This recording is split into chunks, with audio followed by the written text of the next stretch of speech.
कि जब disease cycle का अध्ययन करें, यानी कि जो रोग का जो चक्कर है किस प्रकार से चलता है, उसका अध्ययन अपन इस वीडियो में करेंगे। The primary infection occurs through oospores or mycelium present in the seeds produced on diseased area. After the return of the favorable condition, the oospore present in the soil germinate होते हैं and enter the young जो seedling है उसमें वापस प्रवेश करते हैं और host through the underground parts and cause primary infection। कि जो किसके द्वारा होगा, जो प्राथमिक संक्रमण किसके द्वारा, उस पोर के द्वारा, या mycelium present in the seed, यानी कि जो बीज होगा उसमें माइसेलियम जो होगा present in the seed produced on the disease years, यानी कि जो जिस प्लांट से अगर जो बीज बने हैं वो संक्रमित होंगे। After the return of favourable, जब उसको अनुकूल कंडीशन मिलेंगे तो जो उस पोर प्रेजेंट होते हैं सॉइल के अंदर जर्मिनेट होंगे, enter the young seedling of host through the underground parts and cause primary infection।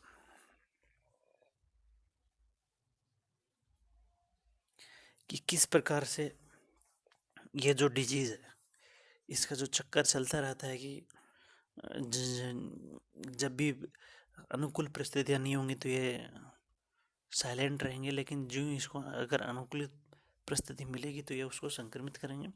When seed containing mycelium are sowed in field, यानी कि जिस कवक जाल, जैसे किसी के बीज में जो कवक संक्रमित पहले से है उसको अपन उसको बो देंगे, यानी कि सोन इन फील्ड दे जर्मिनेट, अंकुरित होंगे and grow and along with it the mycelium also grow and causes primary infection as well. The infection spread systematically along with the growth and development of settling into mature plant. जैसे जो बीज है उसके अंदर mycelium यानी कवक जाल फैला हुआ है, जब उस बीज को अपन बोएंगे तो जो अगर उस सेडलिंग यानी कि जो बीजांकुरण होगा उसके साथ साथ जो कवक जाल है उसकी भी ग्रोथ होगी। In early stages symptoms appear on leaves as downy growth of the fungus on the lower surface of leaves. After sometimes the characteristic green ear appear on the diseased plant।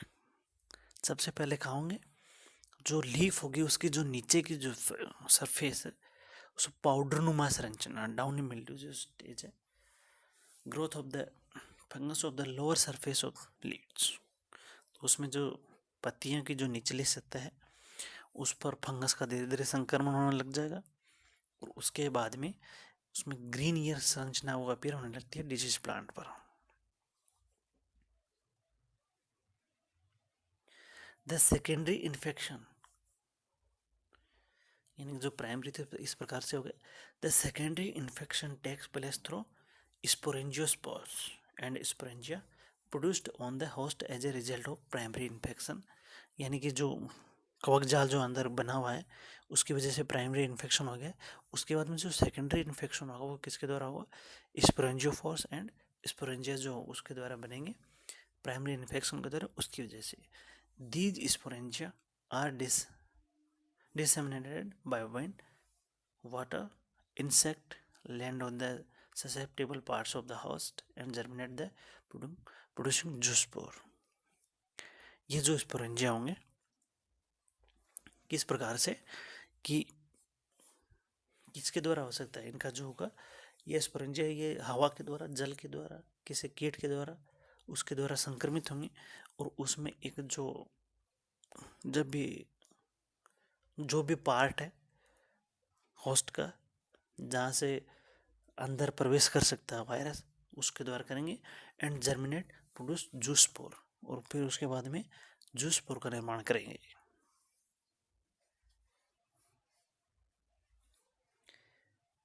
The zoospore germinate by germ tube and cause secondary infection. जो zoospore बने हैं वो क्या होंगे, germinate होंगे, उसमें क्या बनेगा, जर्म ट्यूब बनेगी, जर्म ट्यूब के बाद में क्या होगा, कॉज सेकेंडरी इन्फेक्शन होगा। Since the sporangia are reported to germinate only in the presence of NF2 of the leaf surface, the chances of the secondary infection are remotely। तो जब जो स्पोर जो हैं वो क्या होंगे, जर्मिनेट होंगे। जर्मिनेट होने से उसमें क्या होगा, जर्म ट्यूब का निर्माण होगा and cause secondary infection since the sporangia are reported to germinate only in the presence of enough dew। जो लीव सरफेस है उस पर जब ओस की बूंदे यानी कि जो रहेंगे उसकी वजह से क्या होगा, जर्मिनेट होगा। The chances of the secondary infection are remote.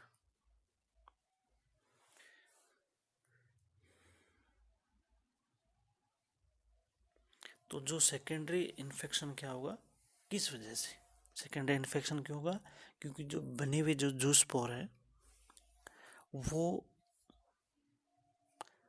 उसके अंदर जर्मिनेशन होगा, और जर्मिनेशन होने से क्या बनेगा, जर्म ट्यूब बनेगी,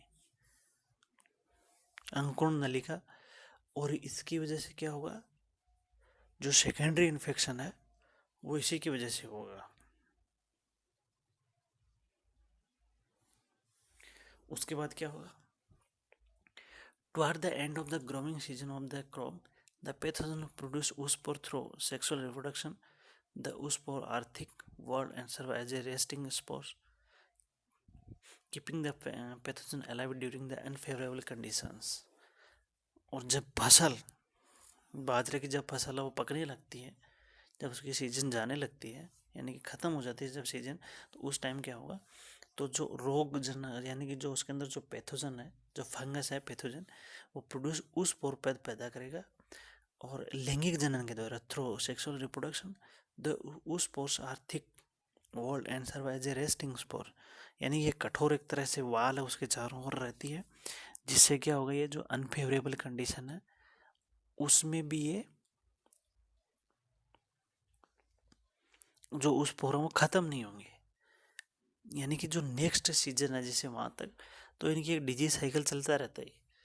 और ये बनेंगे तो क्या होगा, जो चारों ओर एक थिक वॉल यानी मोटी भित्ति का निर्माण हो जाएगा, और रेस्टिंग स्पोर्ट्स के रूप में काम करेंगे जब तक कि नेक्स्ट फेवरेबल कंडीशन नहीं आएंगी।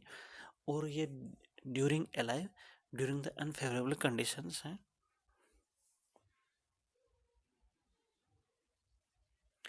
तब तक ये उसकी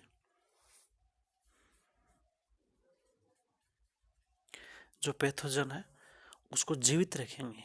जो अनफेवरेबल कंडीशन है जब तक कि नेक्स्ट जब फसल की जो बोना हो यानी कि जब बोएंगे तो उससे पहले तक इनको रेस्टिंग फेज में वो रखेंगे उसको। तो अब देखते हैं ग्रीन ईयर डिजीज है उसका कंट्रोल कैसे कर सकते हैं। तो green ear disease is primary soil borne यानी कि जो मिट्टी जनित बीमारी है, and the following control measures have been suggested. तो रोटेशन ऑफ क्रॉप, जितनी भी जो किसी भी फसल में या पौधे में जो यानी कि फसल का जो एकांतरण है, यानी कि एक ही फसल को अपन बार बार नहीं बोएंगे, तो उसको जो क्या होगा, उसको उसमें उसको पैथोजन के लिए जो नहीं मिलेगा करने के लिए, with non host type many check the disease. तो फसल का एकांतरण होना चाहिए। रिमूवल ऑफ डिजीज जो प्लांट है and they are burning within a month of the disease detection check the disease to a large extent. और जो फसल है उसमें से अगर कोई संक्रमित पौधा है, अपन को लगता है कि यह पौधा संक्रमित है, तो उसको वहाँ से हटा के उसको जला देना चाहिए, जिससे कि वो बीमारी है वो फैले नहीं, यानी कि बहुत बड़े भाग में नहीं फैले। उसको अपन उसी टाइम अगर पौधे को ख़त्म कर दें तो वो जो बाकी के जो भाग हैं वहाँ पर नहीं फैलेगी वो। तो एक नंबर तो ये हो गया कि उसको फसल एकांतरित यानी रोटेशन ऑफ क्रॉप, फसल का जो एकांतरण वो कर दिया जाए, जिससे उसको सूटेबल होस्ट नहीं मिलेगा, संक्रमण नहीं मिलेगा। और एक है वो डिजीज जो प्लांट है, संक्रमित पौधे हैं, उनको हटा देना चाहिए। तीसरा करें अपन, स्प्रे कर देना चाहिए Dithane M45, also help in the controlling the disease. Seed treatment होने, जो बीज उपचार है, seed treatment with 0.1% Agrosan GN and 0.4% thiram has been reported to control the disease of 50%।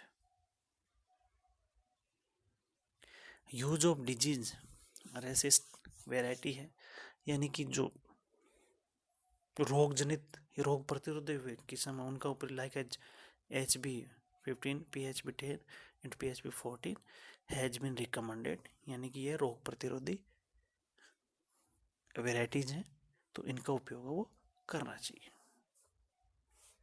धन्यवाद।